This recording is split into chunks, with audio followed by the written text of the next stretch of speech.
Bonjour, c'est Mallory de CNKR. Je suis contente de vous présenter le replay de la visioconférence qui a eu lieu le jeudi 9 septembre 2021 à 20h30 avec Florian Naï sur le thème du pronostic en kinésithérapie musculo-squelettique. Pour ceux qui ne connaissent pas CNKR, nous sommes une association nantaise et CNKR veut dire Conférence nantaise en kinésithérapie et rééducation.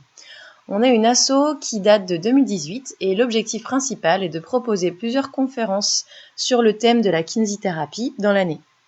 L'idée initiale était de les faire en présentiel pour faire du lien entre nous, rééducateurs proches de Nantes, et partager non seulement nos connaissances, mais aussi un moment convivial. Évidemment, comme tout le monde, on s'est adapté et la plateforme Zoom nous permet de recevoir les conférences en distanciel et de proposer les replays par la suite. Nous sommes 4 dans le bureau de CNKR et nous sommes bénévoles. Les soirées que nous organisons sont pour vous gratuites. On propose simplement une participation libre à partir de 1 € via une cagnotte Litchi que vous trouverez en ligne. Le lien est disponible dans votre mail de convocation ou bien ici à l'écran. Cette participation nous aide à financer l'abonnement à la plateforme par exemple ou les conférences en présentiel. Restez en lien avec CNKR en vous abonnant à notre page Facebook ou en nous demandant d'être sur la liste mail d'envoi d'informations à contact@cnkr@gmail.com. À bientôt. Merci. Bonjour à tous. C'est vrai que je suis avec un petit décalage horaire par rapport à vous. Ce que vous voyez quand même, c'est que malgré tout, la luminosité n'est pas exceptionnelle aujourd'hui au Québec, donc vous avez le droit à un visage un petit peu assombri. Mais en tout cas, ça me fait vraiment super plaisir d'être avec vous ce soir et de vous parler à la fois de la recherche en kinésithérapie, mais également de l'impact de la recherche sur la pratique en kinésithérapie. Avant de commencer, est-ce que vous voyez bien l'écran de partage ? Ouais, c'est bon, Ok. c'est bon, Florian, merci. Est-ce que au niveau de la connexion Internet, c'est bon ou, Ouais, pour l'instant, il n'y a pas de problème. Ok, parfait. S'il y a un problème, vous me le dites, je couperai la caméra.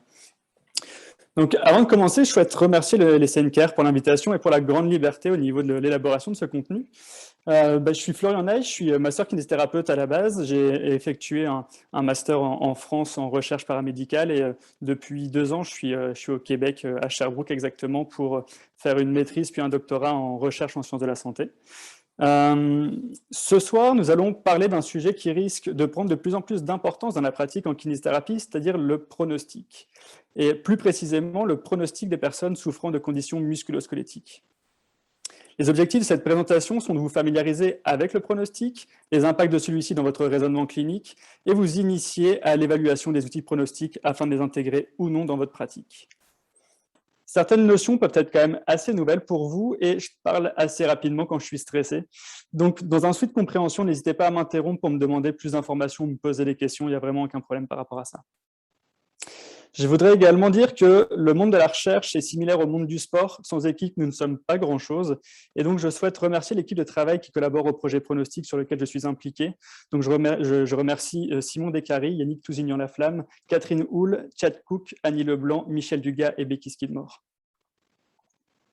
Je n'ai pas de conflit d'intérêt concernant cette présentation. En toute transparence, je vous informe que le projet sur le pronostic a été financé par l'Ordre des physiothérapeutes du Québec et que je ne touche aucune rémunération personnelle. Je ne présente également aucun conflit d'intérêt avec les interventions citées dans cette présentation. Nous allons débuter cette présentation par une mise en contexte qui nous permettra de regarder les enjeux actuels en musculo-squelettique et en quoi le pronostic peut être une part de la solution. Cette publication de Chiesa et collaborateurs a fait beaucoup de bruit cette année. En effet, les auteurs ont estimé les besoins en réadaptation dans le monde.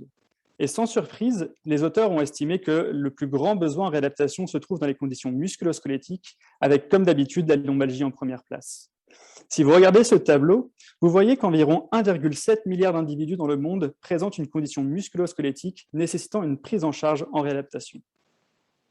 On voit donc à quel point les métiers de la réadaptation sont importants pour notre système de santé et la société en général.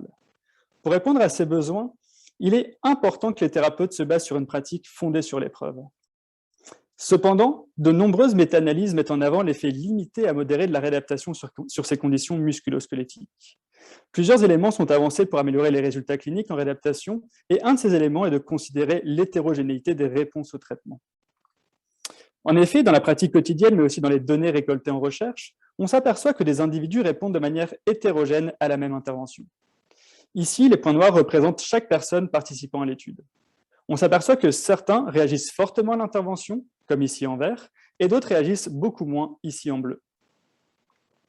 En recherche, on calcule la moyenne des résultats obtenus afin de la comparer au groupe contrôle. Ici, la moyenne est représentée par cette ligne rouge.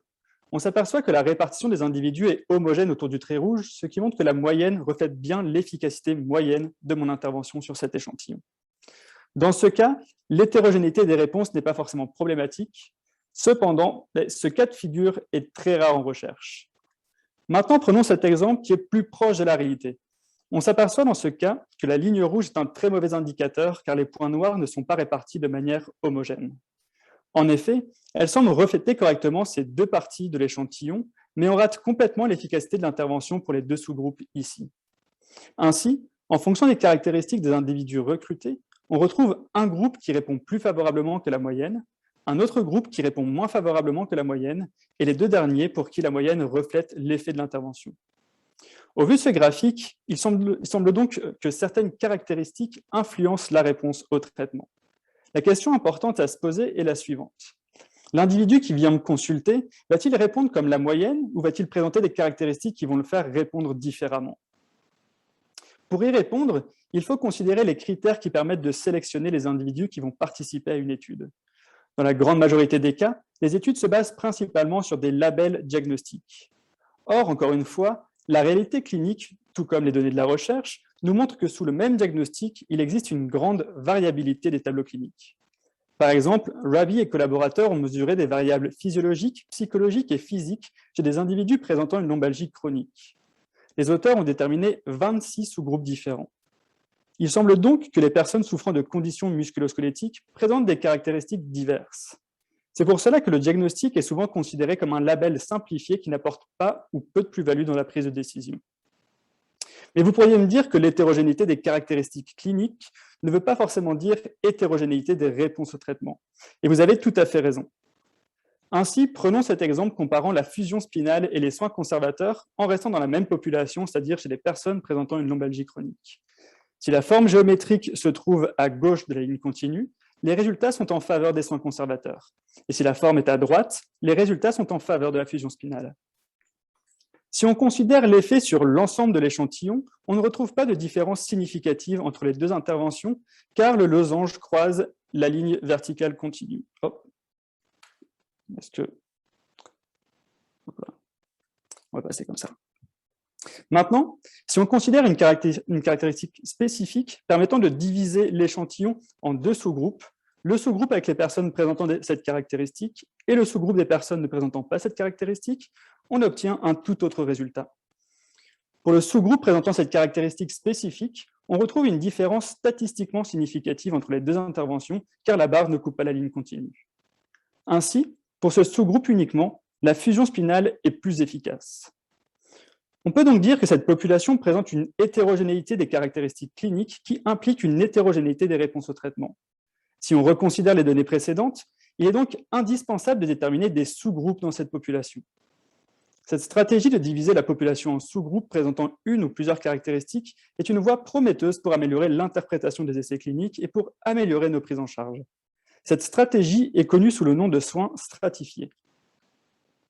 Ainsi, les soins stratifiés consistent à diviser une population hétérogène en sous-groupes d'individus présentant des caractéristiques homogènes. De ce fait, il est plus simple de déterminer les interventions avec la meilleure réponse possible et ou avec le moins d'effets délétères pour chaque sous-groupe. Dans le cas de ce sous-groupe, la caractéristique bleue indique que ces individus répondront plus favorablement à l'intervention 1. De manière pragmatique, les soins stratifiés sont déjà connus en kinésithérapie avec les systèmes de classification, comme la méthode McKenzie, le Treatment-Based Classification, la classification de Cadogan, etc. Ces systèmes de classification ont montré certaines limites et notamment le manque de perspectives biopsychosociales. Depuis peu, la recherche tente de déterminer des sous-groupes biopsychosociaux afin de déterminer les meilleures interventions à proposer en fonction du sous-groupe de l'individu. Un des exemples est le phénotypage proposé par Mazingset et collaborateurs. Les auteurs ont recruté 435 personnes souffrant de conditions musculo-squelettiques diverses. Ils ont ensuite mesuré 11 variables biopsychosociales et ont déterminé 5 phénotypes différents. Ce qui est intéressant dans leurs résultats, c'est que chaque phénotype contient différents sous-groupes de chaque condition. Autrement dit, une personne présentant une lombalgie et une personne présentant une douleur d'épaule peuvent avoir plus de caractéristiques communes que 2 personnes souffrant de lombalgie. De ce fait, 2 personnes avec 2 diagnostics aussi différents que la lombalgie et une douleur d'épaule pourraient réagir favorablement à la même intervention, alors que 2 personnes avec le même diagnostic de lombalgie, non. Grâce à la stratification, il est possible de mener des analyses statistiques en fonction des différents sous-groupes afin de déterminer l'efficacité de l'intervention en fonction de caractéristiques des individus. En voici un exemple. Dans cette étude, les auteurs ont effectué une analyse en sous-groupes en stratifiant en fonction du risque de mauvais résultats cliniques déterminé par le Starback Screening Tool. Vous avez ici l'analyse de l'ensemble de l'échantillon, donc sans stratification. Ici, le résultat indique une différence moyenne statistiquement significative entre les 2 groupes. Donc, l'intervention proposée est efficace. Quand on regarde l'analyse en fonction des sous-groupes, on s'aperçoit que l'intervention n'est pas efficace pour le sous-groupe présentant un faible risque de mauvais résultats. Ainsi, dans ce cas, si votre patient présente un faible risque de mauvais résultats de prise en charge, cette intervention n'est pas efficace. Cet exemple montre en quoi la stratification peut permettre d'améliorer notre processus de décision clinique afin de proposer des soins ciblés aux caractéristiques propres de l'individu. Les données issues de la recherche sur le pronostic représentent une composante fondamentale des soins stratifiés, et notamment par le fait d'évaluer des priorités concernant les besoins de chaque sous-groupe. Grâce à la détermination de sous-groupes avec des besoins différents et des réponses différentes aux interventions, il sera possible de déterminer des parcours de soins optimaux, donc montrant le meilleur rapport coût-efficacité. Concrètement, c'est quoi le pronostic? Le pronostic est un concept longitudinal qui considère les caractéristiques du patient lors de son évaluation et qui auront un effet sur l'évolution de sa condition ou les résultats de sa prise en charge. Dans le cas de cet individu, qui nous suivra tout au long de cette présentation, le pronostic me permettra d'estimer sa probabilité de présenter une mauvaise ou une bonne évolution dans le temps. Plusieurs différences existent entre pronostic et diagnostic. Parmi elles, on peut citer la longitudinalité. Contrairement au pronostic qui prédit un événement futur, le diagnostic est une description regroupant les caractéristiques de la condition de santé au moment de la consultation et permet de conclure sur l'absence ou présence de la condition. Ainsi, nous n'avons aucune information sur l'évolution probable, ce qui peut amener aux problématiques de surutilisation de tests et de traitements. De ce fait, le pronostic a la capacité de guider notre raisonnement clinique en déterminant les besoins des individus. Une personne avec une évolution naturelle très favorable n'aura pas ou peu besoin de réadaptation, alors qu'un individu avec un pronostic défavorable aura besoin d'une prise en charge précoce, intensive et avec un suivi plus proche. Deuxième différence importante, le modèle de définition de la santé. Le diagnostic est principalement basé sur un modèle anatomopathologique qui se focalise sur les structures. Ainsi, il se base sur le modèle biomédical qui définit la condition comme des résultats anatomopathologiques divergents par rapport à ce qui est considéré comme normal. Le pronostic, quant à lui, se base principalement sur un modèle biopsychosocial permettant d'obtenir une représentation plus complète de la santé de l'individu. Ainsi, le pronostic a la capacité d'apporter une perspective biopsychosociale dans nos prises en charge tout en orientant notre évaluation vers les facteurs ayant un réel impact sur l'évolution des individus. En effet, les facteurs psychosociaux sont nombreux, parfois délicats à évaluer et leur interprétation n'est pas dans notre cursus de formation initiale. On peut donc être inconfortable dans notre prise de décision vis-à-vis de ces facteurs. En déterminant les facteurs psychosociaux qui prédisent un résultat clinique, il est tout de suite plus facile d'expliquer aux patients et patientes pourquoi on les évalue et ce que l'on peut mettre en place pour les prendre en charge s'ils sont problématiques. Néanmoins, les différences importantes entre diagnostic et pronostic ne veulent pas dire qu'ils ne sont pas complémentaires.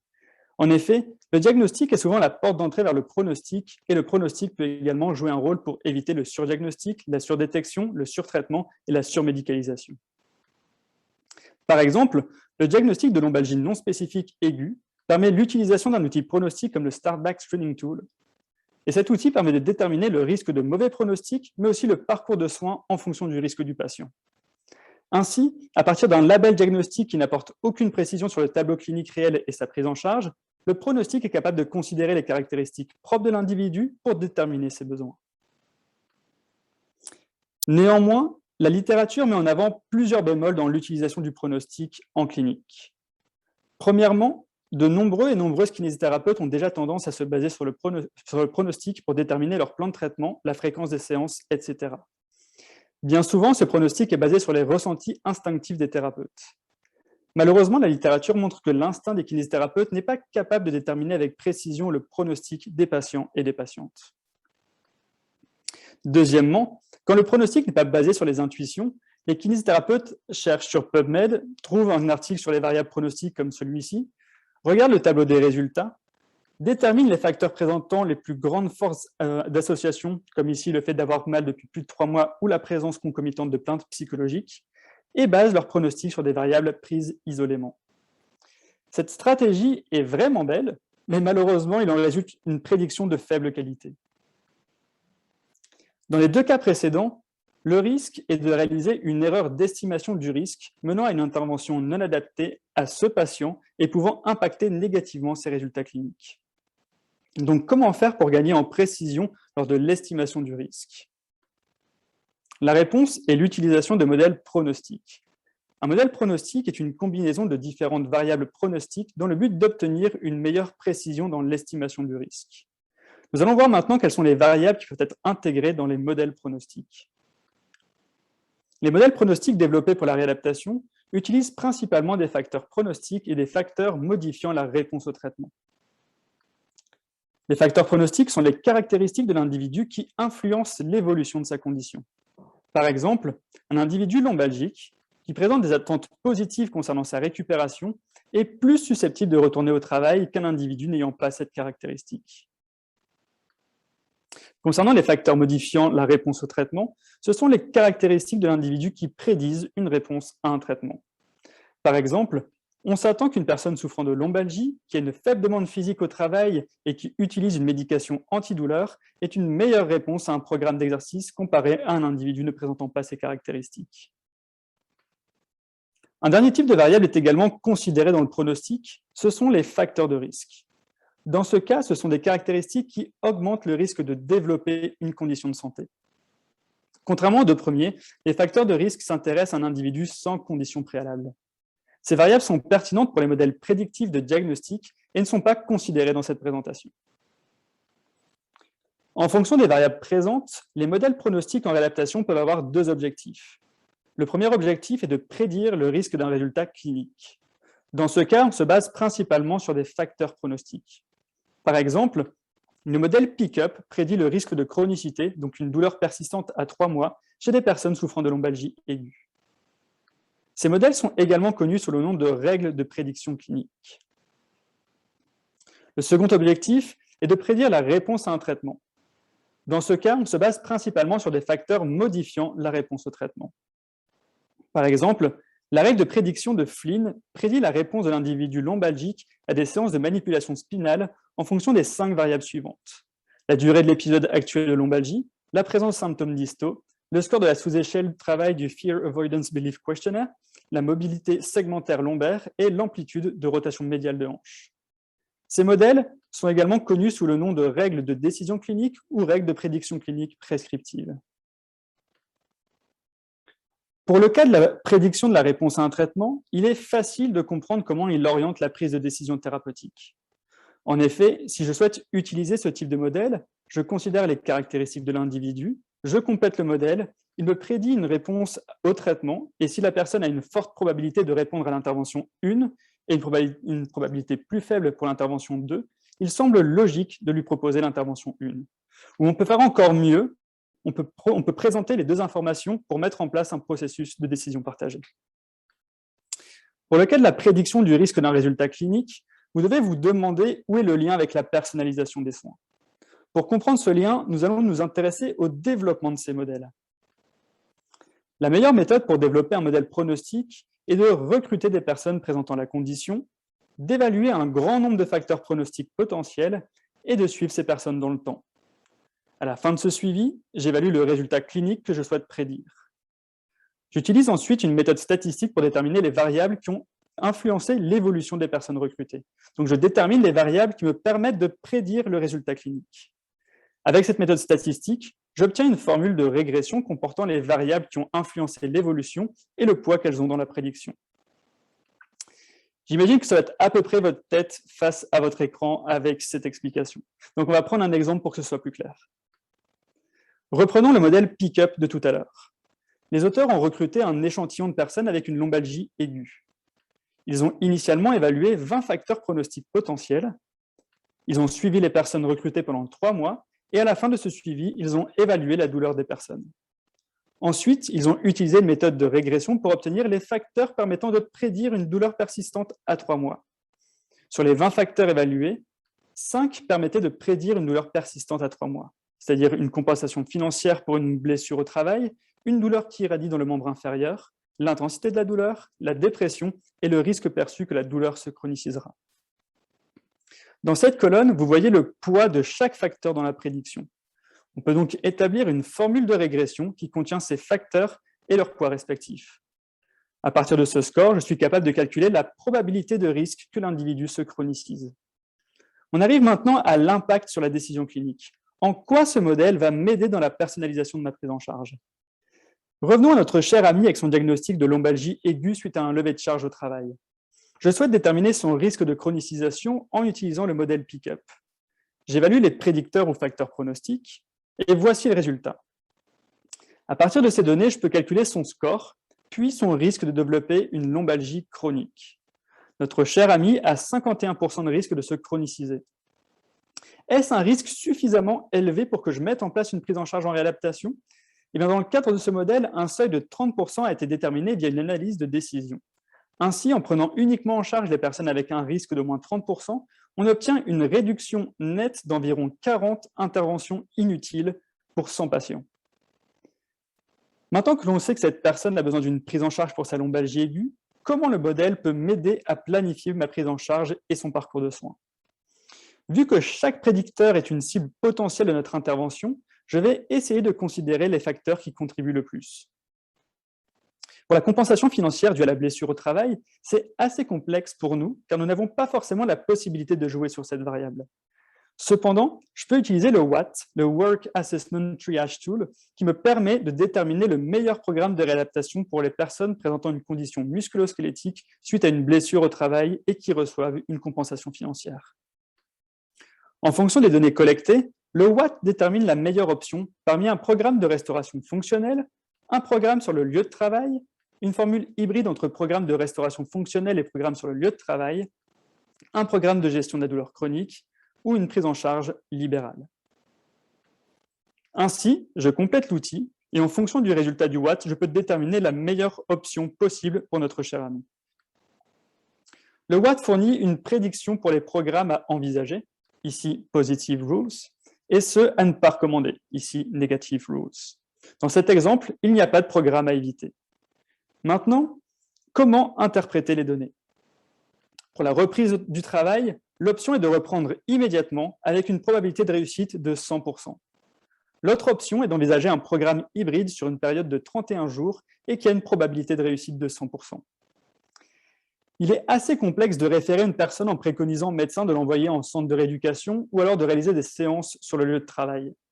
Personnellement, je trouve que l'outil est pertinent pour le délai avant retour au travail et pour déterminer si je dois baser ma prise en charge sur une composante principalement fonctionnelle, donc pour ce retour au travail, ou considérer une approche nécessitant de référer la personne vers d'autres professionnels. Pour notre cher ami, au final, j'aurais tendance à me focaliser sur la fonction en rapport avec son travail et ses loisirs parce qu'on n'a pas forcément d'informations disant qu'il est important qu'il ait une prise en charge biopsychosociale. Regardons les autres prédicteurs. Présence de douleur irradiant dans le membre inférieur et l'intensité de la douleur.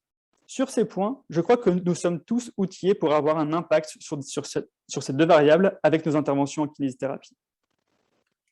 Le score de dépression est faible, donc il ne me semble pas nécessaire de le considérer actuellement, mais il est important de suivre ce score dans le temps afin de pouvoir détecter et référer si nécessaire. Enfin, la perception du risque de chronicisation est très élevée. J'aurais tendance à compléter mon évaluation avec des questionnaires comme le questionnaire de perception de la maladie, un questionnaire d'auto-efficacité face à la douleur, etc., pour guider la personnalisation de mon éducation. Avec cet exemple, vous voyez comment un modèle pronostic prédisant un résultat clinique peut aider à personnaliser la prise en charge d'un individu. Par contre, certains modèles prédisant un résultat clinique aident beaucoup moins dans la planification de la prise en charge. Par exemple, ce modèle prédit la destination après admission à l'hôpital pour une fracture isolée du membre inférieur. On voit immédiatement que certains facteurs pronostiques ne sont pas modifiables. En effet, vous n'avez pas obligé la personne à déménager en ville ni modifier le site de sa fracture. Il est donc important de regarder les facteurs pronostiques intégrés dans le modèle si vous souhaitez l'utiliser pour votre planification des soins. En résumé, il existe deux types de modèles pronostiques intéressants pour la réadaptation. Les modèles qui prédisent le risque d'un résultat clinique et les modèles qui prédisent la réponse à un traitement. Dans le cadre du modèle qui prédit un résultat, le fait de cibler les variables modifiables permet de personnaliser la prise en charge. Dans le cadre du modèle qui prédit une réponse à un traitement, la personnalisation passe par le fait de déterminer les interventions avec la meilleure réponse au traitement. Mais avant d'utiliser un modèle pronostique, il est essentiel de vérifier sa validité externe. Avant de parler de la validité externe, je voulais vous montrer les grandes étapes de développement et de validation d'un modèle pour que vous puissiez comprendre le cheminement et l'importance de cette validité externe. La première étape, c'est le développement. On passe donc de nombreux facteurs potentiels à quelques facteurs pronostiques mis sous forme de formules de régression. La deuxième étape est la validation. On débute par une validation interne, donc on regarde si le modèle est capable de donner une prédiction précise sur un jeu de données retravaillé à partir de l'échantillon de développement. Ensuite, l'étape de validation externe, qui vise à vérifier que le modèle est capable de donner une prédiction précise sur un nouvel échantillon d'individus. Troisième étape, l'analyse d'impact, qui consiste à vérifier que le modèle développé a un impact réel sur la pratique, c'est-à-dire amélioration des résultats cliniques, diminution des coûts ou changement de comportement chez les thérapeutes. La phase de validation externe est très importante pour déterminer l'applicabilité et l'utilité clinique d'un modèle. En effet, les modèles développés sont spécifiques à l'échantillon de développement et montrent souvent des lacunes lorsqu'on les utilise sur un autre échantillon. La partie suivante comporte des critères permettant de déterminer si le modèle peut vous aider en clinique ou non. Ainsi, ce sont des éléments à vérifier quand vous êtes devant un article présentant les résultats de la validité externe d'un modèle pronostique. Deux mesures de performance sont importantes à considérer lors de cette phase de validité externe: la calibration et la discrimination. Ensemble, elles permettent de déterminer l'utilité clinique du modèle. Premier critère à considérer dans votre lecture, c'est la calibration. C'est l'accord entre le nombre prédit d'individus présentant le résultat en utilisant le modèle et le nombre observé dans l'échantillon. Par exemple, si mon modèle prédit 40 personnes avec une incapacité sévère et que dans mon échantillon, j'en observe 56, eh bien la calibration est mauvaise. Donc il va falloir que je retravaille mon modèle pour améliorer cette calibration. Plusieurs outils statistiques peuvent être utilisés, mais les standards actuels préconisent la pente de calibration qui doit être proche de 1 et l'interception de calibration qui doit être proche de 0. Soyez vigilants à ces valeurs dans vos lectures parce que c'est ça qui va vous permettre de déterminer si l'article que vous lisez sera pertinent pour votre pratique ou non. Si la calibration n'est pas bonne, cela veut dire que le modèle n'est pas utile sous sa forme actuelle. Il faudra modifier les coefficients des variables pronostiques intégrées au modèle, voire ajouter de nouvelles variables. Le deuxième critère à considérer lors de votre lecture, c'est la discrimination. C'est la capacité du modèle à distinguer les personnes qui développeront le résultat d'intérêt de ceux qui ne le développeront pas. Pour la discrimination, la statistique C, l'indice C ou l'aire sur la courbe sont utilisés, mais il n'existe pas de consensus sur la valeur à partir de laquelle la discrimination est jugée bonne. Cependant, on retrouve dans certaines publications l'utilisation du seuil de 0,70. Vous pouvez donc considérer cette valeur lors de vos lectures. Si la discrimination n'est pas bonne, cela veut dire que le modèle n'est pas pertinent du tout. En résumé, pour qu'un modèle soit jugé cliniquement utile, il est nécessaire qu'il soit testé sur un autre échantillon, ce qu'on appelle la validité externe, qu'il présente une calibration satisfaisante dans ce nouvel échantillon, qu'il présente une discrimination satisfaisante dans ce nouvel échantillon. Cette étape de validation externe est également intéressante pour déterminer l'applicabilité du modèle. Pour ce faire, l'outil d'évaluation de la qualité méthodologique Probast est très intéressant. En effet, dans ces étapes, on va déterminer si les critères de sélection d'échantillons, si les outils de mesure et si le résultat clinique prédit sont adaptés à la pratique clinique. D'un point de vue pratique, je vous conseille de garder uniquement les 3 premiers critères quand vous lisez un article sur un modèle pronostic.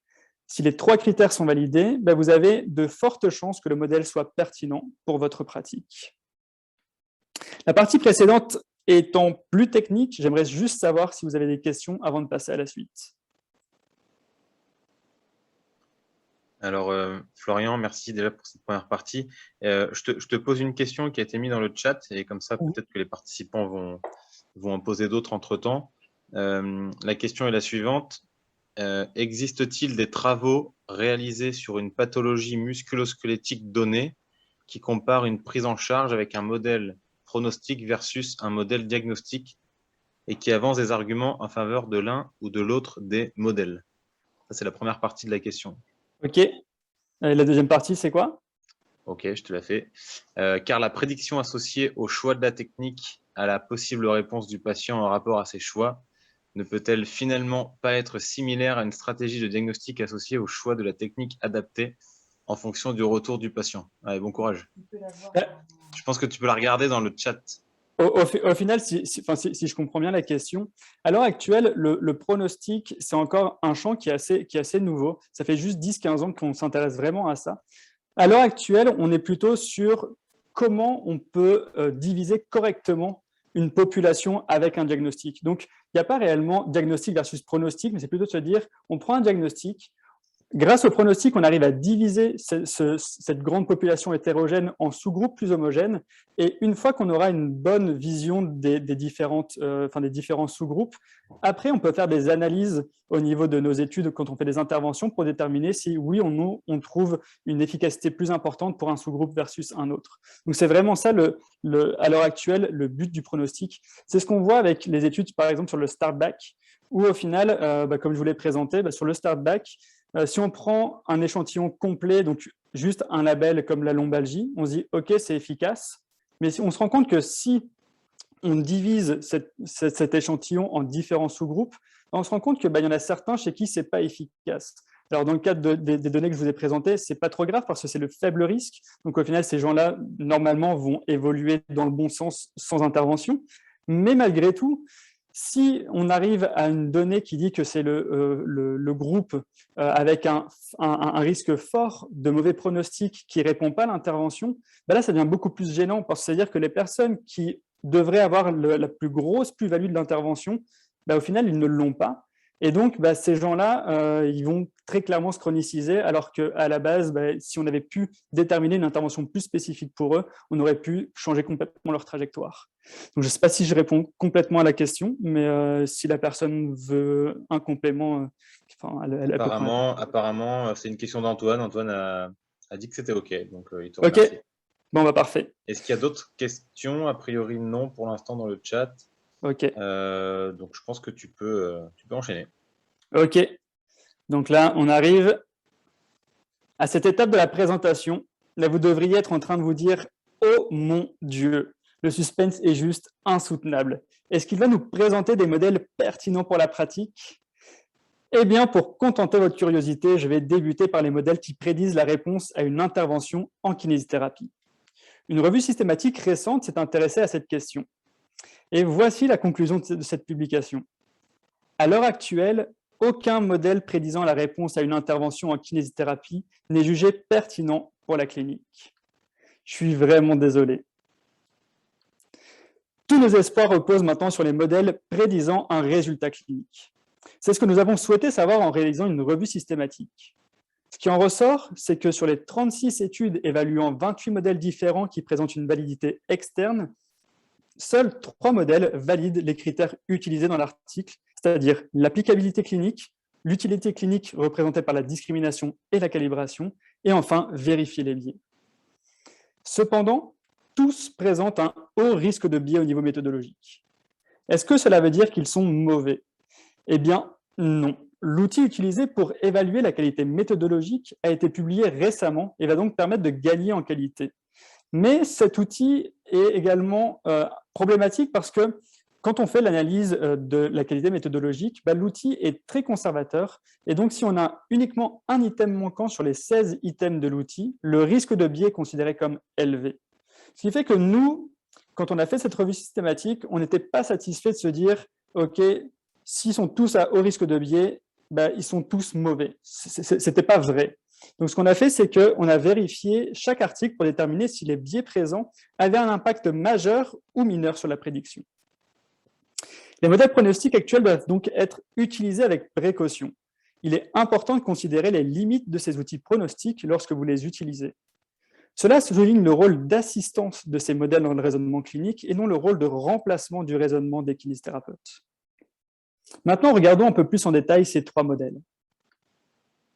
Le premier modèle est le Startback Screening Tool. Vous devez probablement le connaître pour la prédiction d'incapacité à 6 mois, mais sa calibration est trop faible pour répondre à nos critères. En revanche, quand on l'utilise pour prédire la qualité de vie dans une période de 11 à 27 mois pour des personnes souffrant de lombalgie et ou de cervicalgie, ses performances sont satisfaisantes. Le Startback évalue 8 variables dans les composantes physiques et psychologiques.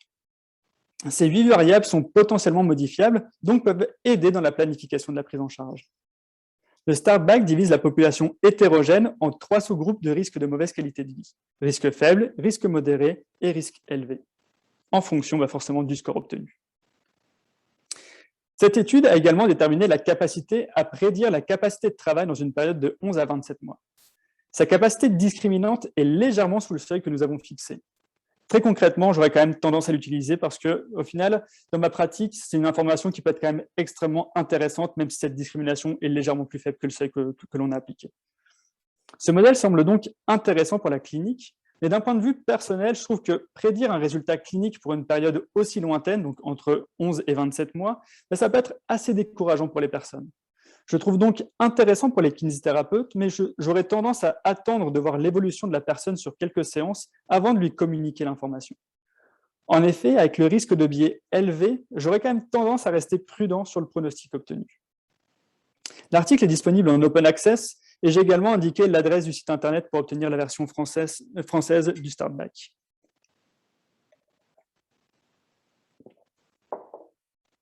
Le deuxième modèle qui valide les critères précédents est le modèle pronostic de Da Silva et collaborateurs. Il prédit la récupération, définie comme une douleur inférieure ou égale à 1 mois chez des personnes souffrant de lombalgie. Ce modèle inclut 5 variables. On se rend compte que nous avons moins de possibilités d'agir sur ces variables. En revanche, le résultat clinique prédit, c'est-à-dire le fait d'avoir une douleur inférieure ou égale à 1, est pertinent pour les personnes souffrant de lombalgie, et la période de temps, c'est-à-dire 1 mois, semble pertinente pour la clinique. Le modèle a également été développé pour prédire la récupération à 1 semaine et à 3 mois, mais sa calibration n'est pas satisfaisante. Il est donc important de modifier la forme actuelle du modèle avant d'utiliser ce modèle pour ces prédictions-là. L'article n'est pas disponible en open access, mais n'hésitez pas à me contacter si vous souhaitez le lire. Et de manière pratique, je trouve qu'il est vraiment super ce modèle. Parce qu'une fois que nous avons évalué la personne souffrant de lombalgie avec le modèle de Da Silva, on peut déterminer sa probabilité de récupération en utilisant cette table. Admettons que cette personne est mal ici depuis 17 jours, que c'est la 4e fois qu'il présente une lombalgie, que son niveau de dépression est de 1, son intensité douloureuse à 5, et que lors de la première semaine, le changement dans l'intensité de sa douleur est de 2, cette personne a 57% de chances de récupérer. Cependant, les auteurs n'ont pas réalisé d'analyse de décision, donc concrètement, on ne sait pas quand prendre en charge l'individu et quand son évolution naturelle est suffisamment bonne pour ne pas nécessiter de prise en charge. Cet outil est donc intéressant pour rassurer les individus avec un bon pronostic et pour engager les personnes avec un mauvais pronostic. Il est dommage que les prédictions à 1 semaine et à 3 mois ne soient pas satisfaisantes, car l'apport de ces informations pourrait permettre d'informer les personnes sur la trajectoire probable à différents temps. Petite remarque, avec le parcours de soins non optimisé en France, on se rend compte que la prescription tardive de réadaptation pour une lombalgie a un impact négatif sur les chances de récupération. En effet, on s'aperçoit que les probabilités de récupération sont nettement plus faibles pour une durée d'épisode douloureux entre 24 et 56 jours. Et malheureusement, on sait qu'en France, les patients ont tendance à passer pas mal de temps avant d'arriver chez le kinésithérapeute. Donc, au final, c'est une information qui pourrait être importante à véhiculer, que plus vite c'est pris en charge, en plus de ça, avec des variables qui peuvent être potentiellement modifiables par des kinésithérapeutes, plus vite le patient ira mieux. Et il a en plus une meilleure chance de récupérer. Enfin, le troisième modèle est le Wallis Occupational Rehabilitation Risk Model, ou WORK. Il prédit le retour au travail à 2 ans de personnes hospitalisées pour un programme de réadaptation après un traumatisme orthopédique. De ce fait, il n'est pas applicable dans le cadre d'une activité libérale. Ce modèle comporte 19 variables avec une perspective psychosociale forte. Vous voyez directement que peu de variables sont modifiables à l'échelle de la kinésithérapie. En revanche, je trouve ça extraordinaire de se rendre compte des facteurs sociaux et psychologiques qui influencent le retour au travail. C'est une réelle opportunité pour une prise de conscience de l'importance de considérer ces variables dans notre évaluation afin de prendre conscience et de faire prendre conscience que la réussite de l'objectif ne passe pas uniquement que par la kinésithérapie. L'article est en open access sur PLOS ONE ou PubMed. Les auteurs ont en plus développé un outil afin de faciliter la collecte de données et ainsi de faciliter une intégration clinique de ce modèle. Seul bémol, c'est qu'on a une formule de régression qui permet d'obtenir un score qui est ensuite transformé en probabilité de risque. Les auteurs ont réalisé une analyse de décision et ont déterminé un seuil à partir duquel l'individu doit être pris en charge. Ce seuil est de 0,5, donc 50% de probabilité de risque de non-retour au travail. Moi, le conseil que je donne quand c'est comme ça avec une formule de régression, je trouve que pour des gens en clinique, ça ne fait pas beaucoup de sens. Donc, ce que je conseille, c'est aller sur Excel, avoir juste des petites cases, sa formule, on rentre les données du patient et on a immédiatement le score et la probabilité. Donc, ce qui fait que ça peut être un moyen de gagner du temps dans la pratique, dans votre pratique quotidienne. Par contre, ces 3 modèles incitent les thérapeutes à rester vigilants lors de l'utilisation d'un modèle pronostic. En effet, on l'a vu avec le dernier modèle, il est essentiel de vérifier le domaine de pratique. Ainsi, il faut s'assurer que le modèle ait été validé sur un échantillon issu d'une pratique libérale si vous l'utilisez dans votre cabinet. Idem pour les personnes qui travaillent en milieu hospitalier ou en centre de rééducation. Il est également important de vérifier que votre patient ou patiente présente les mêmes caractéristiques que les individus recrutés pour valider le modèle. Par exemple, le modèle de Da Silva inclut des personnes présentant une douleur supérieure ou égale à 2 et qui présentent ces douleurs depuis moins de 4 semaines. Le modèle de Forsbrand, donc le Startback, quant à lui, inclut les personnes avec des douleurs de moins de 12 semaines, mais ajoute des critères sur le travail. Donc, c'est long et fastidieux à vérifier, mais c'est une étape nécessaire pour la bonne utilisation de ces outils afin d'obtenir une prédiction précise. Je fais juste une aparté, c'est bête, mais on doit avoir ce même réflexe quand on lit la littérature concernant l'efficacité d'une intervention. Il est important de vérifier que notre patient correspond correctement à la population qui a été, à l'échantillon qui a été recruté pour mener à bien cette étude. La question qu'on pourrait également se poser, c'est mais et pour le ou la patiente au final, qu'est-ce que ça change? Sur ce point, on n'a pas de données directes sur les effets de l'utilisation d'un outil pronostic sur les personnes qui consultent un ou une kinésithérapeute. La littérature évoque certains effets, mais ça reste clairement dans l'extrapolation. Un des effets cités dans la littérature est la capacité à rassurer les personnes avec un bon pronostic. En effet, annoncer à une personne qu'elle a 98% de chances de récupérer d'ici 1 mois, ça peut être très rassurant pour des conditions avec des projections pessimistes véhiculées dans notre société. Néanmoins, il faut garder en tête que les thérapeutes et les patients et patientes montrent un certain scepticisme envers les prédictions et la faible capacité à percevoir le risque auprès des patients peut être un frein à cet effet. Deuxième effet, améliorer l'engagement et l'adhérence des personnes avec un pronostic moins favorable. Ce point me semble intéressant, mais nécessite toujours une nuance. En effet, si je détermine que la personne a un mauvais pronostic, comment puis-je être sûr que son pronostic va s'améliorer avec ma prise en charge? Et c'est là, je pense, l'intérêt d'avoir des modèles pronostiques prédisant une réponse à un traitement. Ainsi, en présentant les différentes réponses en fonction du traitement choisi, la personne sera probablement plus convaincue de notre capacité à modifier son pronostic et ne sombrera pas dans le désespoir. Troisième effet, limiter le fardeau dû au traitement pour les personnes avec un bon pronostic et ne nécessitant pas de prise en charge. Grâce à l'analyse de décision, on détermine un seuil à partir duquel on juge la prise en charge nécessaire. Ainsi, on évite d'intervenir sur des personnes n'ayant pas besoin de prise en charge et on évite ainsi les problèmes de surutilisation et les risques associés comme l'anxiété, la découverte d'anomalies liées au vieillissement, etc. Dernière petite diapo avant la fin. D'un point de vue personnel, je trouve que le pronostic est pertinent, mais ça me laisse quand même sur ma faim concernant la personnalisation des soins. J'aimerais vous présenter une réflexion concernant l'intégration de la personnalisation des soins via le pronostic et le concept de soins centré sur le ou la patiente. Imaginons Madame X qui se présente à mon cabinet avec le diagnostic de lombalgie non spécifique. Je sais que c'est plutôt rare d'avoir un diagnostic complet sur une prescription, mais n'oubliez pas que là, je suis en train de vous parler de mes rêves les plus fous. Je détermine avec Madame X un résultat clinique significatif pour elle. Par exemple, le fait de ne plus avoir mal. J'utilise donc le modèle pronostic de Da Silva afin de prédire sa probabilité de récupération dans un mois. J'obtiens donc sa probabilité de récupération grâce à la grille que je vous ai présentée tout à l'heure. Ensuite, j'utilise des modèles prédisant la réponse au traitement en fonction des caractéristiques de Madame X. Nous l'avons vu tout à l'heure, il n'existe pas actuellement de modèle satisfaisant. Mais la recherche au pronostic évolue à une vitesse incroyable et ça ne m'étonnerait pas que dans quelques années, on ait un grand nombre d'outils pour cet objectif-là. À la fin de mon évaluation, je présente la probabilité de récupérer d'ici un mois, ce qui permet de l'informer sur l'évolution probable de sa condition sans intervenir. Ensuite, je lui présente sa probabilité de réponse en fonction des interventions. Je lui présente également les avantages et les inconvénients de chaque intervention, sans oublier d'intégrer l'absence d'intervention. Je détermine avec elle ses valeurs et préférences face aux différentes options, tout en considérant son contexte de vie. Nous délibérons pour planifier sa prise en charge ou son suivi dans le cas où la délibération a mené à l'absence d'intervention. Je ne sais pas vous, mais personnellement, ça correspond à un enchaînement quasiment parfait pour mettre en place le processus de décision partagée et obtenir une personnalisation des soins via le pronostic, mais centrée sur l'individu. En conclusion, le pronostic en réadaptation permet de prédire un risque de résultat clinique ou une probabilité de réponse à une intervention. Grâce à ces prédictions, les thérapeutes sont capables de personnaliser la prise en charge des individus et ainsi potentiellement améliorer les résultats cliniques.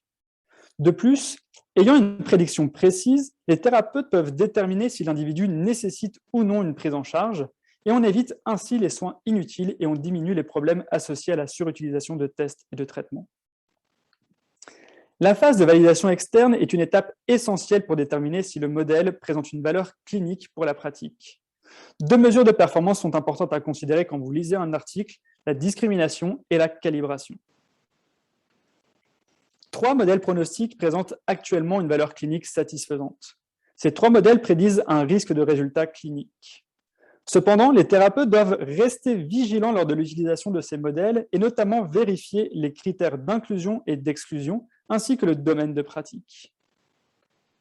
Je vous remercie pour votre attention et je suis à vous pour le temps des questions. Merci Florian, merci beaucoup pour cette présentation claire et largement documentée. C'était super, merci bien.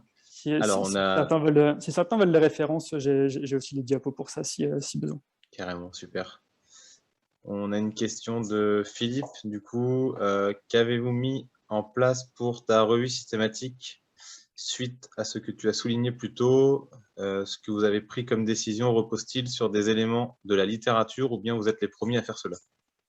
Alors, ce qu'on a fait, c'est qu'on s'est quand même beaucoup basé sur la littérature. Par contre, la règle de décision en tant que telle, c'est une proposition de notre labo.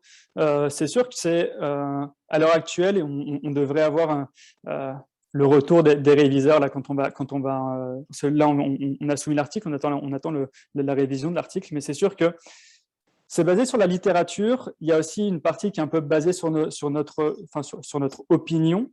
Mais l'objectif, c'est quand même se dire, à l'heure actuelle, le pronostic, c'est encore quelque chose de récent. On n'a pas forcément beaucoup de standards. Utiliser des analyses de qualité méthodologique, c'est quand même très compliqué quand on n'a pas l'habitude de ça. Le Probast, il est juste horrible à utiliser quand on n'a pas l'habitude.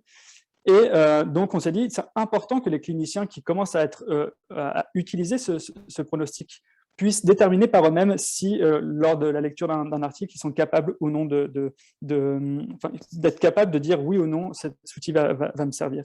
Donc, au final, c'est ça. C'est basé sur la littérature. Il y a quand même, malgré tout, un peu d'opinion des auteurs. Mais c'est ça. C'est pas juste pondu tout frais de nos têtes en se disant cette information-là, ça semble bien de dire 0,70 et pas 0,65.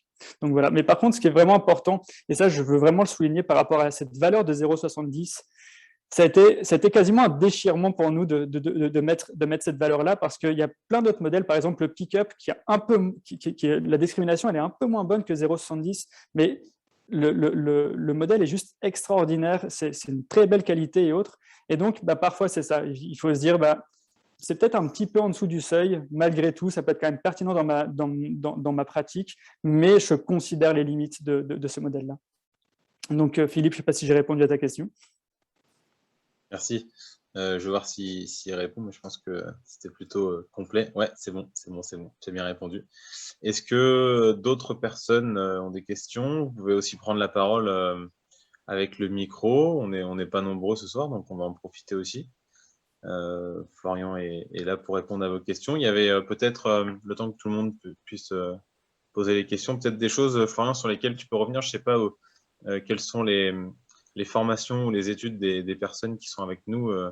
Et donc, tu as été dans du détail très précis de la recherche aussi en réadaptation. Est-ce que peut-être tu peux repréciser ce qu'est la validité externe, peut-être en vulgarisant ou en allant un peu plus dans l'explication pour que ce soit plus clair? Ce qui est important, c'est il faut pas. La validité externe, c'est un mot qui est utilisé pour pas mal de choses. On parle de validité externe, par exemple, quand on regarde une étude et de se dire, est-ce que les données que j'ai sont généralisables à ma population? Donc ça, c'est la validité externe quand on considère une étude. Dans le cadre d'un pronostic, la validité externe, c'est plus le fait de se dire, j'ai pris un échantillon sur lequel j'ai développé un outil. Donc, mon outil, il est spécifique et spécialisé à cet échantillon. Donc, souvent, ce qu'on retrouve, c'est que au final, ça fit trop bien. La performance, elle est juste trop bonne parce que c'est normal, c'est fait pour ces gens-là. Donc, la validité externe dans le cadre d'un modèle pronostic, c'est le fait de se dire, je vais prendre un autre échantillon d'individus avec des caractéristiques qui seront différentes de mon échantillon de développement. Et à partir de là, je vais voir si mon modèle est capable de prédire correctement leurs résultats cliniques ou leur réponse à un traitement. Donc, dans le cadre du modèle pronostic, c'est vraiment ça, c'est juste le fait de se dire, on prend un autre échantillon avec d'autres personnes et on valide la performance les performances du modèle. Super, parce qu'effectivement, tu me dis si je me trompe, mais pour que tout le monde soit OK, dans la méthodologie de recherche, on part d'un échantillon, en tous les cas d'une base de données d'échantillons, sur lesquels on essaie de tirer des dominantes, en tout cas des moyennes, etc. Et après, exactement. La validité externe permet aussi d'ouvrir sur...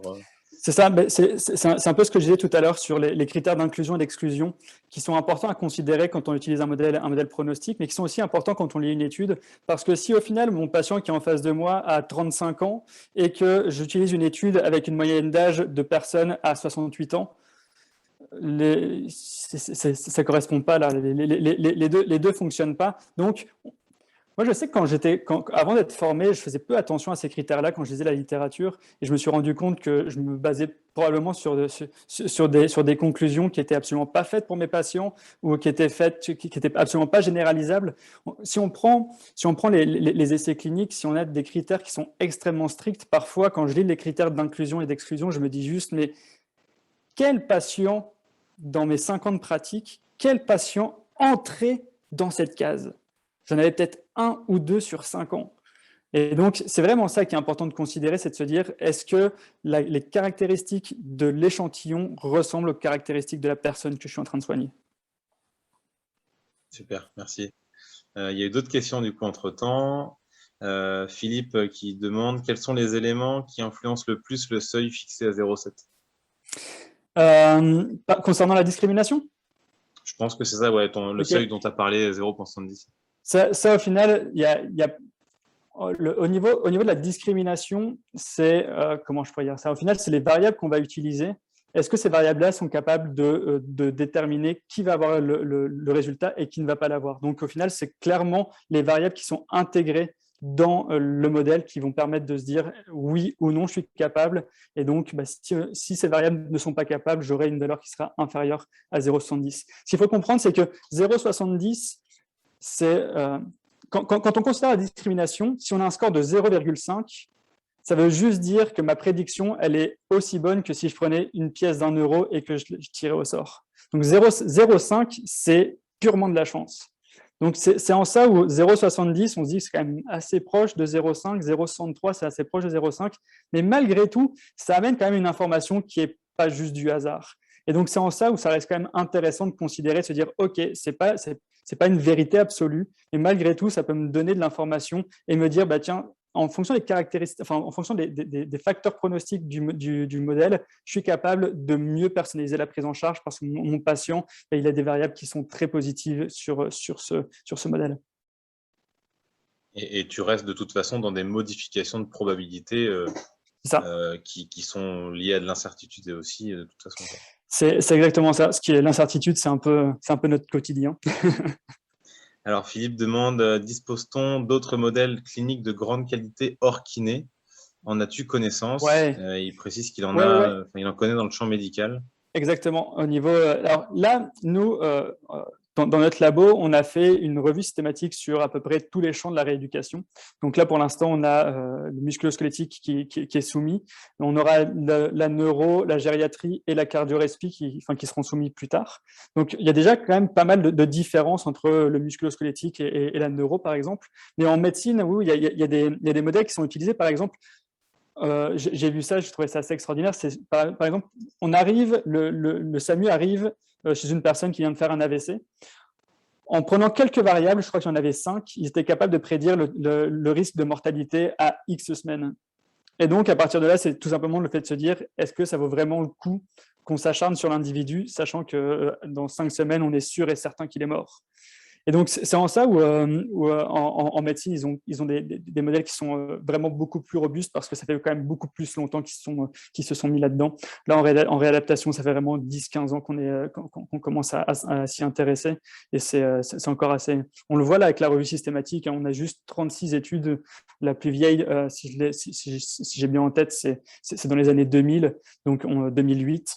Donc, on est vraiment au tout début de cette évolution de nos pratiques.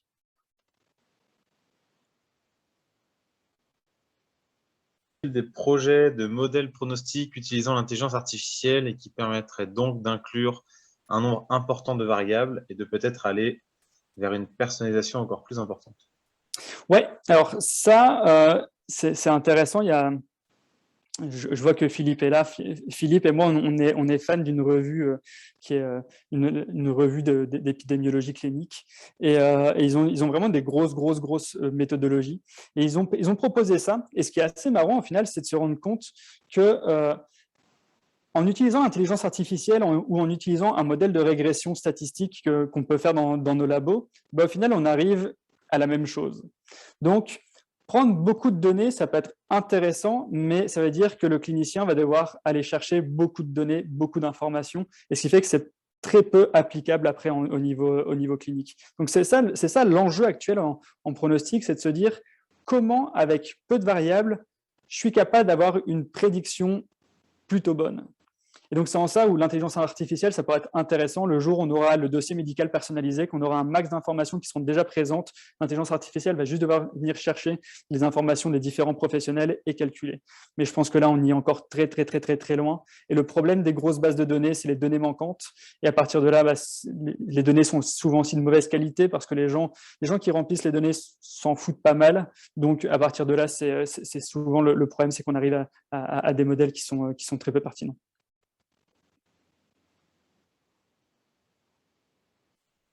Je vais peut-être en poser quelques-unes, peut-être pour recentrer sur la pratique clinique, parce que je pense qu'il y a des cliniciens aussi ici qui font que de la clinique, de la kinésithérapie clinique. Est-ce que tu as des idées à proposer sur comment utiliser, alors non pas forcément ces modèles, mais en tous les cas, mettre à profit les idées de facteurs pronostiques, de facteurs de risque et de modèles pronostiques dans une pratique clinique? Oui, dans une pratique clinique, comme je le disais tout à l'heure, je pense que le pronostic, ça fait de manière intuitive, on le fait tout de suite avec nos patients. On se dit, ah tiens, par rapport à notre bilan, on se dit, ah lui, je sens que ça va durer longtemps, ah lui, je sens que ça va être facile. On est déjà sur cet aspect instinctif. Donc, c'est sûr que, comme je le disais tout à l'heure, le fait d'utiliser des variables prises de manière isolée, c'est une bonne stratégie. Par contre, il faut savoir que la prédiction qu'on en a, c'est quand même beaucoup moins bon qu'un modèle qui est déjà pas forcément hyper bon. Donc, à partir de là, c'est vraiment ça que je trouve important, c'est de se dire, OK, comment on pourrait avoir un modèle qui permet d'avoir on pourrait avoir l'information de quelles sont les variables les plus importantes à considérer dans notre prise en charge pour pouvoir mettre en place une prise en charge, on va dire, personnalisée. Ce qui veut dire que, concernant ta question, moi j'aurais quand même tendance à dire utiliser des modèles, ayez en tête les limites de ces modèles-là, mais malgré tout, ça vous donne de l'information sur le résultat clinique, mais ça vous donne aussi l'information sur quoi viser dans votre prise en charge pour pouvoir modifier cette trajectoire. Donc, c'est ça. C'est l'avantage, à part le dernier qui a 19 variables, mais sinon, le Startback, c'est 8 variables, Pickup, c'était 5 variables et autres. Donc, au final, c'est quand même pas trop compliqué à évaluer pendant un temps de bilan en kinésithérapie. Super, merci. Entre-temps, une autre question, donc c'est cool. Alors, Marie-Pierre qui demande, est-ce qu'il y a des enjeux de collinéarité dans les variables identifiées dans ce genre de modèle? Comment savoir quel facteur est le plus important? Est-ce que la question se pose? Je me questionne sur les biais. Ouais, ben, c'est toujours après au niveau de l'analyse statistique que ça se joue. Et c'est en ça où, comme je disais tout à l'heure, le probast est concernant l'analyse, au niveau de la qualité méthodologique, c'est toujours un peu le problème qu'on a, c'est qu'on a besoin d'avoir quand même une bonne connaissance au niveau de la statistique pour réellement aller chercher ça. Donc oui, c'est toujours le problème, c'est que si c'est mal fait, on risque d'avoir pas mal de biais au niveau des outils. C'est pour ça qu'on a une échelle qui permet d'analyser cette qualité méthodologique. Mais c'est ça. À l'heure actuelle, on a des enjeux qui sont actuellement plus centrés sur comment avoir une taille d'échantillon suffisante, comment avoir des prédicteurs qui sont satisfaisants, comment faire pour que des prédicteurs ne soient pas non plus des mesures de résultats. Donc, on a tous ces aspects-là qui sont déjà présents, mais c'est sûr qu'au niveau statistique, il va falloir qu'on améliore nos standards pour pouvoir arriver à quelque chose de convenable. Merci. Peut-être pour conclure, en attendant de voir s'il y a d'autres questions, mais tu as parlé du rapport entre le diagnostic et le pronostic. Tu as dit que tu travailles également avec Sinon Laflamme et Chad Cook, entre autres. Il y a un modèle dont on a parlé juste avant que tout le monde arrive, de Sinon Laflamme et de ton équipe. Est-ce que peut-être tu veux en dire un mot pour ceux qui ne le connaissent pas ou où est-ce qu'on peut aller le chercher? À quoi est-ce qu'il ressemble pour peut-être mettre ça en rapport avec la présentation d'aujourd'hui? Ouais, ben le modèle, c'est le modèle de gestion des vecteurs de douleur et d'incapacité. Au final, on va dire, c'est un cadre diagnostique qui permet de déterminer à partir de 5 domaines les vecteurs qui sont des vecteurs soit de douleur ou d'incapacité dans le cadre de la lombalgie. Donc, le modèle a été validé par des experts, donc ce qui fait que le contenu du modèle permet de se dire c'est des choses qui sont cliniquement pertinentes à considérer quand on prend en charge un patient lombalgique. Donc le modèle est fait sous une forme où on a déjà une vision pronostique parce que les variables qui sont intégrées, certaines sont considérées comme des variables pronostiques, et en plus de ça, le modèle est fait pour avoir 2 catégories au sein de chaque domaine. Donc, si on prend par exemple le domaine je sais pas, des vecteurs cognitivo-émotionnels, on a la catégorie A. Si le patient entre dans cette catégorie-là, on se dit « Ok, lui, ça va être normalement relativement facile à modifier ». Alors que s'il entre dans la catégorie B, là, on va se dire « ça va devenir beaucoup plus complexe ». Et à partir de là, en ayant l'information pour chaque domaine, on est capable de déterminer un profil du patient. Donc, on est capable de se dire le patient, pour la nociception, ça va être facile à faire. Par contre, on se rend compte qu'au niveau de la sensibilité du système nerveux, ça va être plus complexe. Et à partir de là, on peut personnaliser la prise en charge et on peut aussi référer en se disant là, il y a beaucoup trop de personnes, il y a beaucoup trop de domaines en catégorie B. Moi, en tant que kinésithérapeute libéral, je ne serais pas capable d'arriver à un bon résultat par rapport à ça. Donc ça, c'est le modèle à l'heure actuelle. Il y a plusieurs publications qui ont été faites par rapport à ça.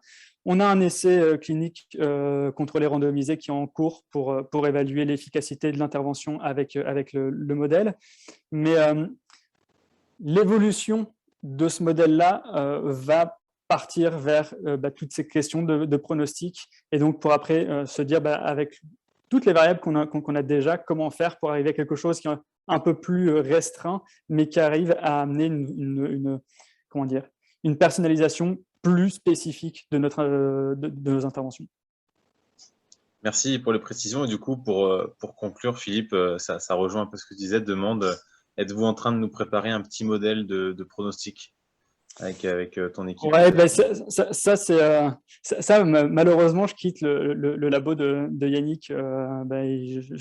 Je quitte d'ailleurs aujourd'hui parce que je viens de déposer mon mémoire. Mais c'est ça. L'objectif, ça sera d'orienter vers le pronostic. Ce sera d'avoir des outils pour orienter vers le pronostic. Mais je suis pas dans la confidence pour les prochaines années. Super, merci beaucoup. C'est avec plaisir. S'il n'y a pas d'autres questions, on vous remercie toutes et tous d'avoir participé pour cette rentrée de CNKR. Merci à Florian pour la présentation claire et dynamique et puis hyper complète. Si Voilà. vous voulez juste un point, si vous voulez avoir un peu plus d'informations, parce que là j'ai essayé d'être assez bref, mais en ayant quand même une vision assez large de la question du pronostic, on a 2 papiers là en cours. On a un premier papier qui vient plutôt présenter le pronostic versus diagnostic, un peu tout ce que je vous ai présenté, mais de manière un peu plus précise. Et après, on a notre revue là, qui devrait sortir dans les prochains mois. Donc, si ça vous intéresse, n'hésitez pas à m'envoyer un message pour que je puisse vous envoyer les informations. Super, merci. Du coup, on va se quitter là. Juste pour terminer, donc je vous ai parlé de la cagnotte Litchi. L'idée est effectivement d'un jour reprendre peut-être aussi en présentiel pour en tout cas les Nantais, avec peut-être une partie vidéo live en même temps, de continuer également les visioconférences pour que ça puisse permettre à une grande partie de beaucoup de personnes de participer aussi à ces conférences. Voilà, donc ça peut nous aider pour ça. Donc vous avez la cagnotte, le lien Litchi qui est dans les boîtes mail, sur le mail que Mallory vous a envoyé. On a une date qui est déjà prévue pour une autre conférence, donc ce sera le 14 octobre, donc c'est le jeudi 14 octobre, aux alentours de 20h30 aussi, et on parlera des red flags, puisque peut-être que vous le savez, mais il y a une équipe d'OMT France, donc trois kinés libéraux qui font du musculo-squelettique, qui ont sorti un livret qui regroupe les red flags et leur évaluation. Et donc, ils viendront nous le présenter lors de cette soirée conférence du 14 octobre. Voilà, donc vous pouvez déjà noter la date pour vous. Et puis, en attendant, on vous souhaite une bonne fin de soirée. Et merci encore à Florian pour la présentation. Merci à vous d'être présent. Merci à tous. Je vous dis à bientôt. Bye.